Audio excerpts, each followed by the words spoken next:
Welcome to Inverness, the capital of the Scottish Highlands and a gateway to adventures. The city lies on the River Ness with its towering castle, Highland tweed shops, and is home to the northeastern terminus of the Caledonian Canal. And it's here at Seaport Marina where my journey along the canal will begin, as I explore this astonishing waterway.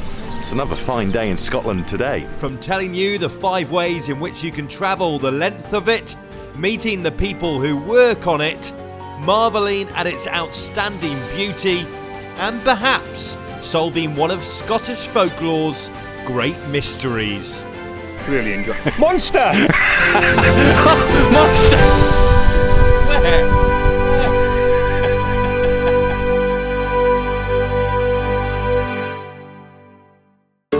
Ahead of us, 60 miles of the Caledonian Canal, 22 miles of which is man-made, built by Thomas Telford, and the rest made up of the natural freshwater lochs of Ness, Oink and Loch Oink. We'll navigate through 29 canal locks and 11 swing bridges, eventually returning to open water at KAYAK, the southwestern terminus of the canal. And let me introduce you to the grand vessel that I'll be embarking on this journey on. Mr. Ben. Because he loves an adventure. Part of being on Mr. Ben, of course, is you do have to wear the appropriate headgear. It's a 32-foot sailing boat that sleeps 6 comfortably. So let me introduce you to the crew. Mr. Ben's skipper is Captain Dave Bushell, my uncle in fact, and looking after the deck will be Alfie, an 8-month-old black Labrador.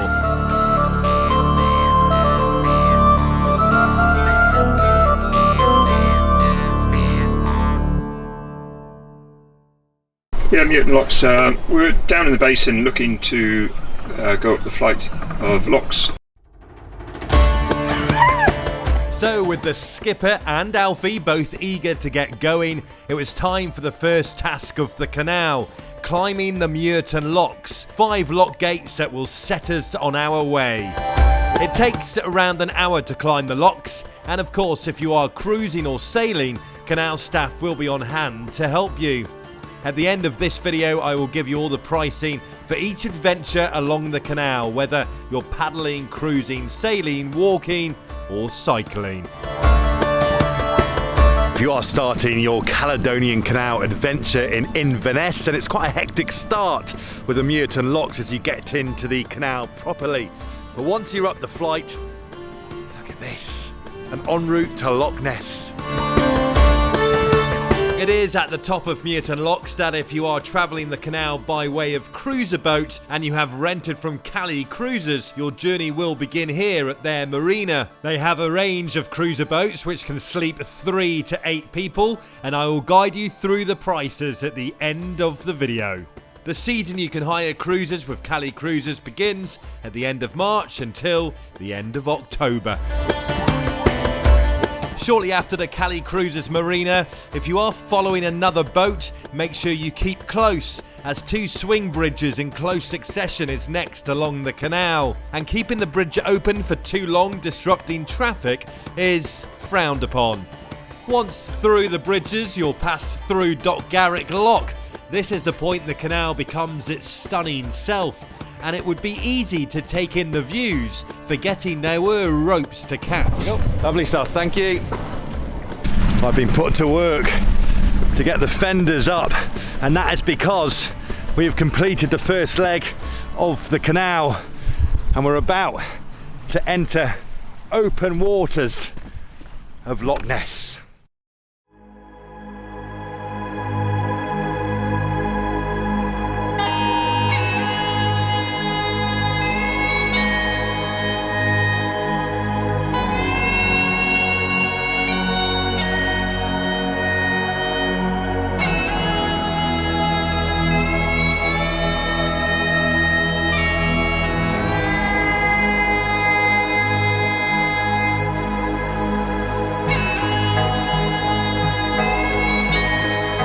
Welcome to Loch Ness, just over 22 miles long, an average depth of 132 metres, and second only to Loch Lomond.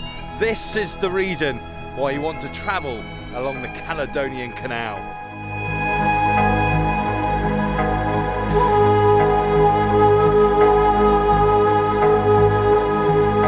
Dave, you've done this trip many a time. Just tell me why you enjoy it so much. Well, the scenery is just absolutely fantastic. Loch Ness on an afternoon like this is just brilliant. Yeah.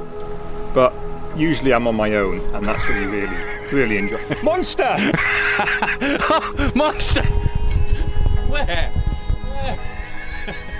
Sadly, it was a false alarm and Nessie remains hidden for another day. But whilst keeping lookout, it was a good reminder that whichever way you choose to travel the canal, Loch Ness is one dramatically stunning location. The peacefulness and the calmness with the sails up, it's hard to beat it.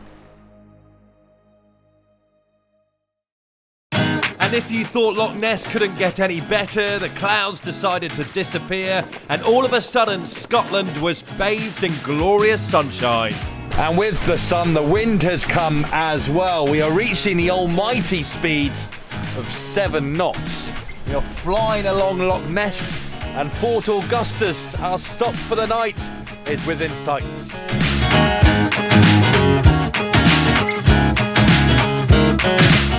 Fort Augustus is one of the highlights of the Caledonian Canal. Sitting on the southern edge of Loch Ness, it's postcard Scotland. Canal side you'll find pubs, restaurants and cafes, Highland shops, a little supermarket for picking up essentials, cruises out into Loch Ness, the canal's visitor centre, plus of course a piper welcoming you to the Highlands. The canal is the lifeblood of this town, its lock gates providing the entertainment for its residents, all 650 or so of them, and its visitors, day in day out through the summer season. And after a night's sleep, it was time for Mr. Ben to play the starring role as we worked our way up the dramatic flight. Day 2 on Mr. Ben, and it's back to work. Before you enter the locks at Fort Augustus, you'll go through the swing bridge. This is one of the joys of sailing the Caledonian Canal. Coming through the locks at Fort Augustus, the blue sky, and up we go. To get through the 6 gates, it'll take you around 1.5 hours, with people from all over the world excited to say hello. Hi, from New Zealand. Are you from New Zealand? Yeah. Whereabouts? Hamilton, middle of the North Island. Oh, lovely.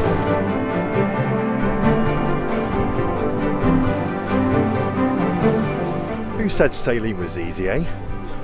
We're having to pull Mr. Ben up the flight of locks. So the sailing holiday is now a walking holiday. At least some of us could relax.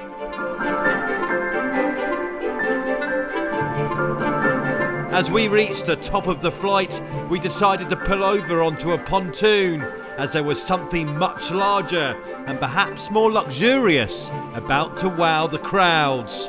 Welcome, the Lord of the Highlands.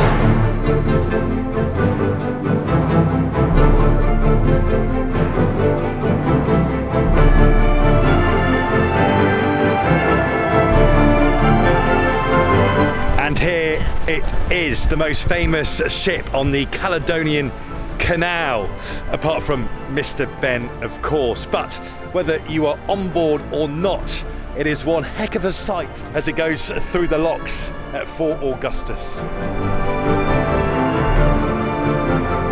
It was designed and built to fit through the lock chambers along the Caledonian Canal with just centimetres to spare, maximising its comfort for passengers. If you want to travel along the canal in luxury, this is the way to do it. Although once again, Mr. Ben does offer a certain amount of luxury. The Lord of the Highlands is clearly the most expensive way to travel the canal, and I'll give you a pricing guide at the end of the video.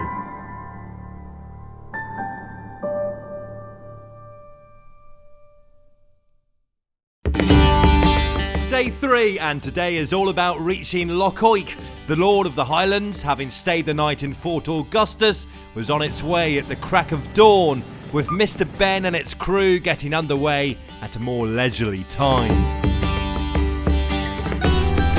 It's another fine day in Scotland today. And as I took it all in, with the sun shining, the Scottish Highlands blanketing you in utter beauty, the canoeists and the walkers, 2 other brilliant ways of exploring the canal, and the radio chatter. Just see when you see you. Okay, listening on 7-4. Yeah, no worries. I should be there in about 7 minutes, over. Sounds perfect. It was hard to think of a more brilliant way of life in the world.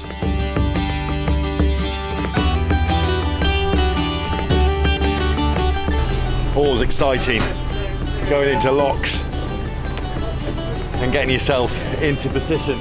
Even if you're an amateur along these canals, it's great fun and all part of the experience.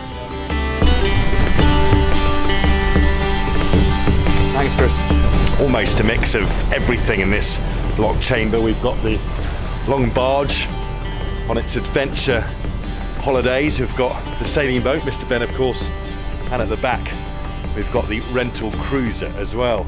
The Caledonian Canal summed up in one lock chamber. The barge is in fact Ross Cranner, one of Caledonian Discovery's boats, taking guests on adventure activity cruises. It's another superb option to experience the canal if you love the outdoors, as its skipper told me whilst we waited in the lock. A week-long cruise. Yeah. And we start at one end of the glen and work our way all the way through to the other. Each day we move a bit. Sometimes it's only 4 miles, sometimes it can be 15 miles. And we offer activities along the way. Yep. We've got a little sailing boat on the aft deck. Yeah, I saw that. We can go out and sail around with a couple of single-handed sailing dinghies, a fleet of canoes, and a fleet of bicycles. Amazing. Just kind of choose the best of the weather. Yeah. We've got a crew of 4, so we've got a chef on board that takes care of all the catering. Great. We've got a guide, he's out walking with a few of my guests right now. And the boatswain that works on the deck and does all the engine stuff on myself, the skipper driving the boat. Amazing. And now we run this lovely little holiday as we go through the glen. Yeah, it's great. And how many people on board? How many can you take? We can take up to 12 passengers. Wow. So we've got 6 twin ensuite cabins. And then 1 additional extra cabin for any single occupancies. The canal, what's the best part of it? Loch Oink is really pretty. It's such a lovely stop along the canal. It's just that little bit more sheltered, and it's really good for exploring in and out of all the bays. There's a ruined castle there, and it's a bit quieter than Fort Augustus. Yeah. Right, I'm going to go watch the boat. So 1 lock done after Fort Augustus, on the way to Loch Oink. 1 more lock to come, and then a swing bridge to go through, and Loch Oink is something to see. This stretch of the canal is one of the most picturesque and a hive of activity. A part of the journey where you can just sit back and take it all in, unless you're paddling the canal, or cycling, or walking. Bonjour. It's just my French. I'm pretty fluent in French. Soon you'll go through the Laggan Locks with its quaint little lockkeeper's cottage. Then as you approach the swing bridge, it will open up to welcome you to Loch Oink.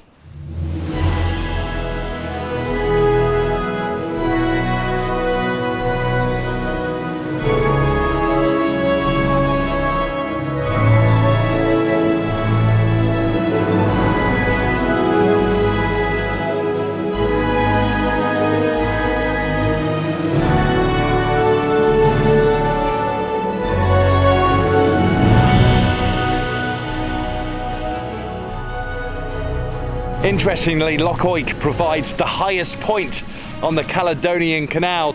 From here on in, it's all downhill. It's been downhill ever since we started with you on board. And with that comment, I threw Captain Bushell overboard, took over the helm, and soaked up more of this stunning part of the Highlands.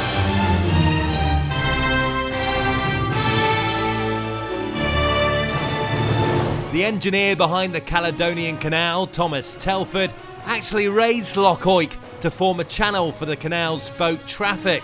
A decision made over 200 years ago, still being utilised by travellers from all over the world today. Okay, and that's the next lock up, over. That is correct, sir. Okay, well, we'll proceed through your bridge. Thank you. The lock sits just above 100 feet above sea level, and because of its narrow shape, is one of the most sheltered locks in Scotland.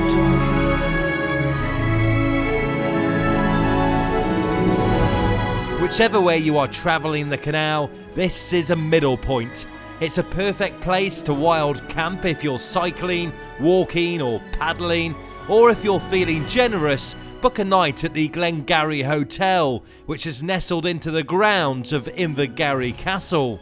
If you're sailing or cruising, there are a couple of stunning pontoons to choose from to spend the night. Welcome to our home for the night, the pontoon at the Well of Seven Heads just off the A82, and it is pretty special.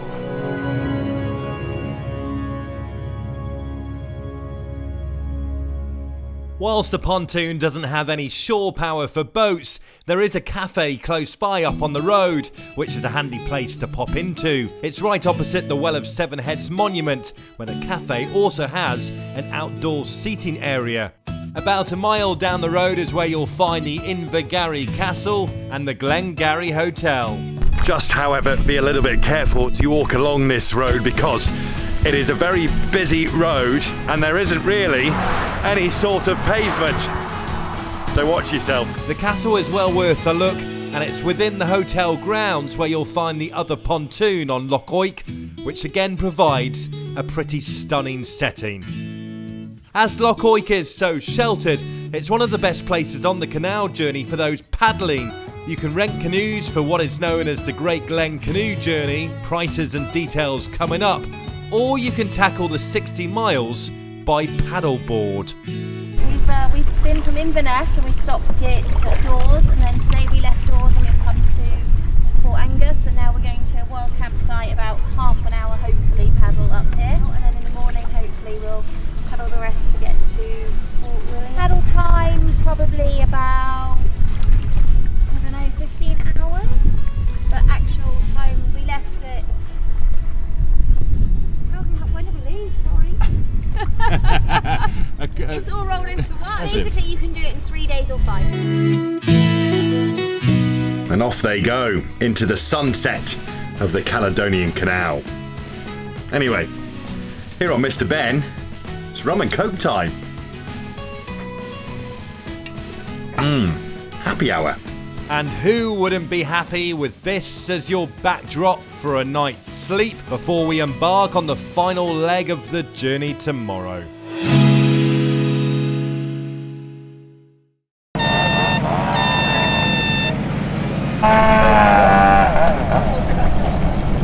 After those couple of rum and cokes, the forest cutters and the rowers provided a nice wake-up call, but it was straight to work as there's a swing bridge to pass, and with the skipper back on board after his swim, we were soon through, out of the noise and into one of the most tranquil parts of the Caledonian Canal.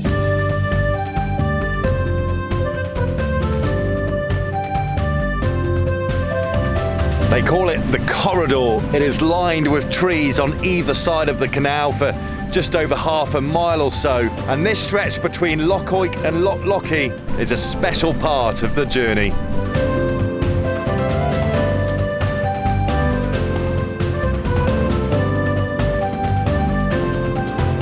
Scotland at its best.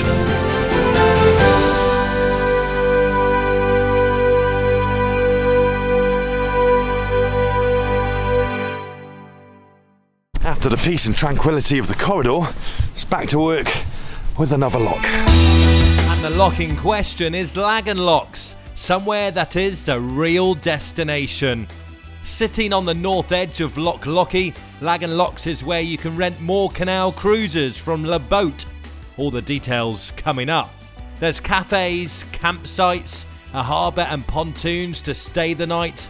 It's a perfect place to canal and people watch. If you're walking, cycling or paddling the canal, there is the all-important shower facilities. And if you're looking for some food and beverage, you absolutely need to visit the Eagle Barge.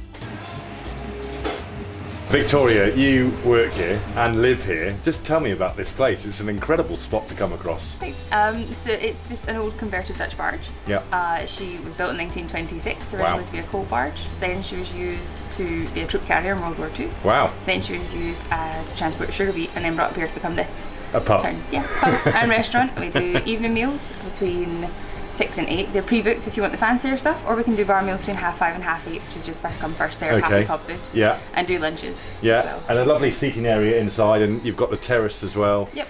And I imagine, are you only open through the summer? April to October, and then we go home and do as little as possible for 5 months. You've got it sussed, you've got it sussed. One of the best pubs I've ever seen. This is fantastic. I appreciate it. And definitely worth doing if you are travelling through the Caledonian Canal. Stop at Laggan Locks and pop in here for a pint. I'd love to have a pint, but I'm being dragged back to the boat. Fair enough. Enjoy the rest of your day. Thank you. And I was being dragged for good reason. Loch Lockie was waiting, a little wind had arrived, and it was time to go sailing.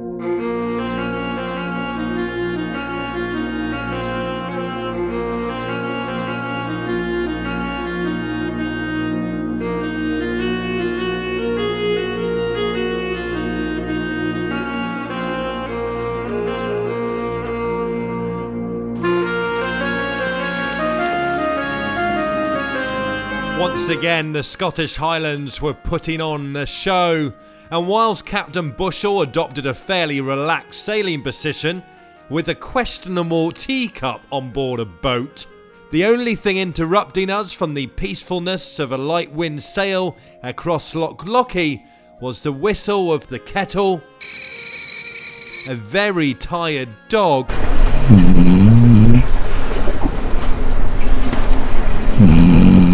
and a couple of fighter jets.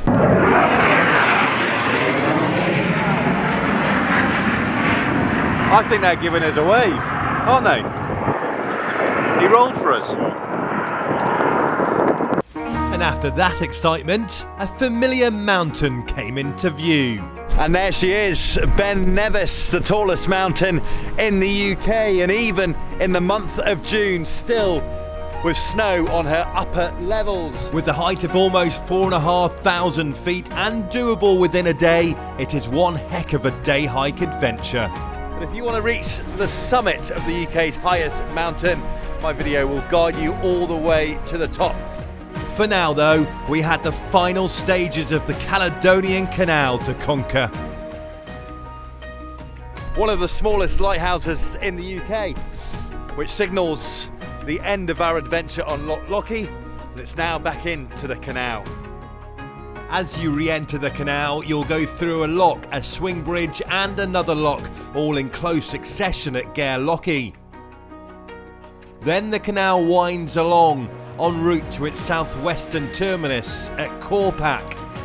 Through this stretch, the Nevis Range and Ben Nevis towers over you, a constant reminder of this region's world-class adventure activities. You'll go through the swing bridge at Moy, which is often left open, before arriving into Banavie, our stop for the night, before the biggest moment of the entire canal, completing our journey tomorrow morning.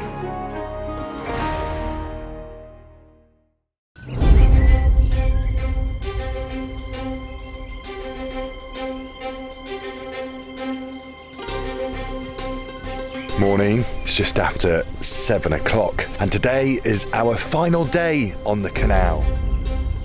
But whilst today is our final day, it is also the day of our biggest task, tackling the UK's longest lock system. Neptunes Staircase is a magnificent sight. It consists of 8 lock gates that either lift or drop boats, 64 feet. The staircase was completed in 1811, 12 years before the entire canal was opened. Here we go.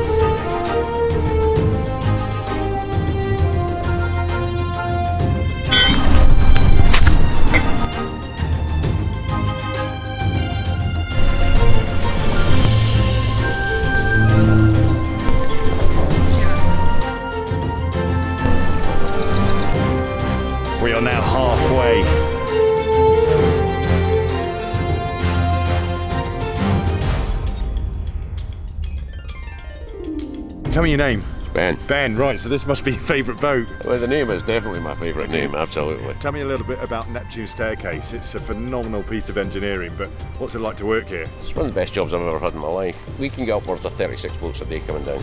July, August, September, it'll be a full chamber every time we do a lock-in. Best boats you've seen, apart from Mr. Ben, of course? My favourites are the two large ones we do, Lord of the Highlands and Lord of the Glens. Yeah. Anyway, I must go off and... I was going to say, we want to get out of here, so if... Yeah. And we were in a rush. We wanted to get to the bottom of the staircase for front row seats to one of the UK's most popular tourist attractions.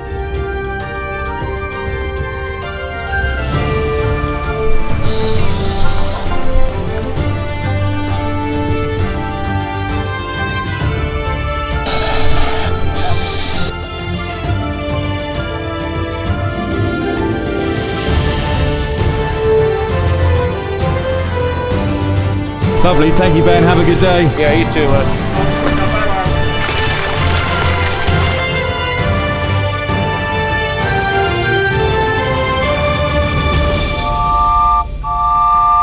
And we timed it to perfection.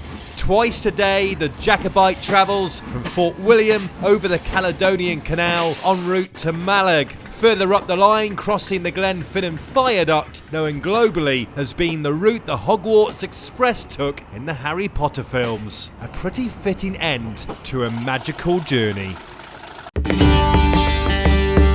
Well, that's it. My journey along the Caledonian Canal is coming to an end. Just up ahead is KAYAK, the southwestern terminus of this magnificent waterway. And what a 5 days it has been exploring this canal and showcasing the highlights to you. As you exit the canal at KAYAK, you'll be back in open waters, passing Fort William to your left and Ben Nevis watching on, and heading southwest to the Western Isles and the Atlantic. So, prices for your Caledonian Canal adventure. The Lord of the Highlands cruise, as seen in the video, starts from £3,990 per person. The Caledonian Discovery Adventure cruises start from £1,750 based on 2 people for 7 nights. Cali Cruises and La Boat prices both vary depending on the size of boat and the number of people travelling. And if you are sailing and have access to a sailing boat, you will just need to pay the transit fee, which is £43.50 per metre of the size of your boat. That is for a return journey through the canal. The Great Glen Canoe Trail will just cost you the hire of your canoe, and you can pay £10 per person for access to canal facilities like showers. The same goes for paddleboarding. And if you are walking or cycling, it's free. You can either pay the fee for the canal facilities or stay in hotels or B&Bs along the route. And it is time to go home, that's it. It has been a brilliant week. Thank you, Skipper Dave, Captain Bushell. Yeah, thank you for crewing, Tom. A pleasure. See you, Alfie. Alfie, see you later. Right, that's me. See you later, guys. That's it, we're off. Mr. Ben, thank you. If you enjoyed this video and found it useful, please do subscribe to Planet Playground, as I tell the story of our world through sport and adventure, guiding you to the best sporting events and adventures our world has to offer, because our planet is our playground. My Summer in Scotland series continues next week with a guide on how to best explore Scotland's Glencoe by public transport, as I take on one of its best hikes. See you then.